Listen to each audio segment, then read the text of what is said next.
Yesterday we talked about potential retaliation moves from Iran. We saw that one of them could be the disruption of oil shipments in the state of Hormuz. That didn't actually take place. We've seen now that the first retaliatory move against the US was military retaliation for the killing of military commander Qasem Soleimani.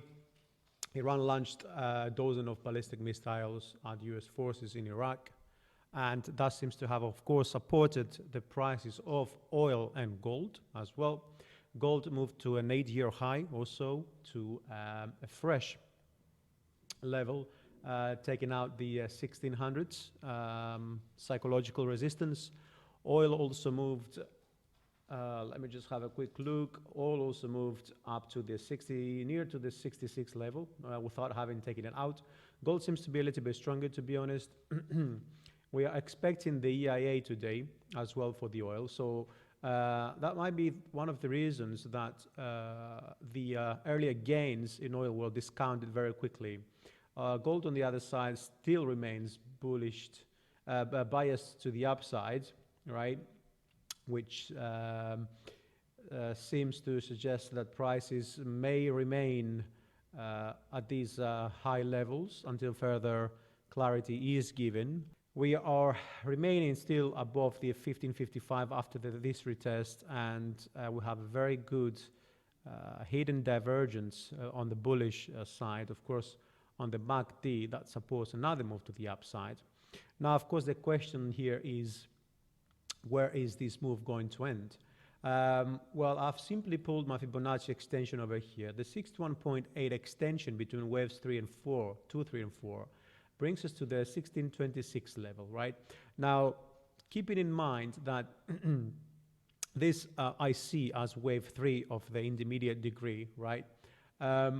We can still expect a wave 4 to in the intermediate degree and also again in the primary degree to take place. Now, of course, that assumes, let's have a look, of course, on the longer term. That assumes that we're still moving with waves 1, 2, 3, 4, and then 5 primary. That is an impulsive move to the upside, right? That, of course, could change. We are still assuming that this is a bullish move to the upside with 1, 2, 3, 4, and 5. That's seen as a 5-wave impulse to the upside. That could turn out to be an ABC, right? So this could be an A instead of a 1, 2, 3, 4, and 5, of course, in the intermediate degree. That could be simply an ABC. Last week, as we'll be looking at gold, I was looking at this as a corrective move because it really looks corrective, to be honest, even now. And we're looking at this becoming a corrective pattern to complete a triple zigzag down here, right? Now, obviously, that's not the case. We broke above this previous level, and we're taking out these, in my opinion, level 5, right? Wave 5. So we could as well see prices now start moving a little bit lower. Now, of course, given the situation between US and Iran, we could see an extension of wave 5. That could take us to the 1738 or so, or anywhere between 1626 and 1740, to be honest. On oil, and we are expecting the EIA report today as well, we're looking at oil. Let me just go a little bit further out on the 12-hour chart. We're looking at oil as a primary 2 correction over here, right? So I'm still expecting it to move to the downside in the longer term. Now, if that were to take place, we are looking at this as an intermediate A, B, and C, okay, with wave C being an open triangle pattern. So we've had A, B, C, D, and this is last wave C that I'm seeing as the corrective combination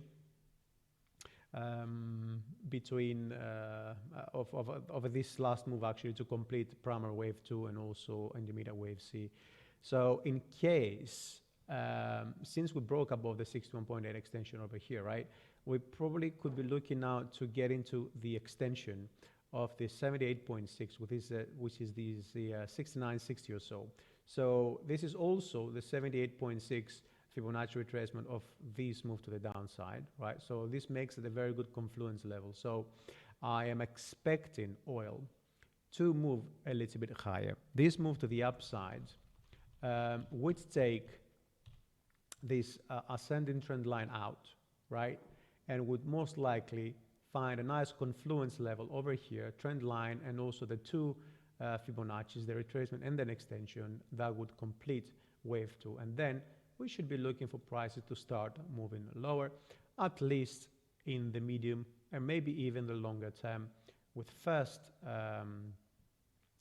potential good sort of test level being the 5140 or so. And between that, we should be also looking the 5870. Now, in the shorter term, it is very possible that prices move a little bit higher to take out that level, right? But don't forget that we are seeing a bearish signal, hidden divergence here on the MACD histogram, right? So with that being said, we might as well get a failed attempt from the bulls. So we can expect as well prices to start moving lower before we reach fresh highs.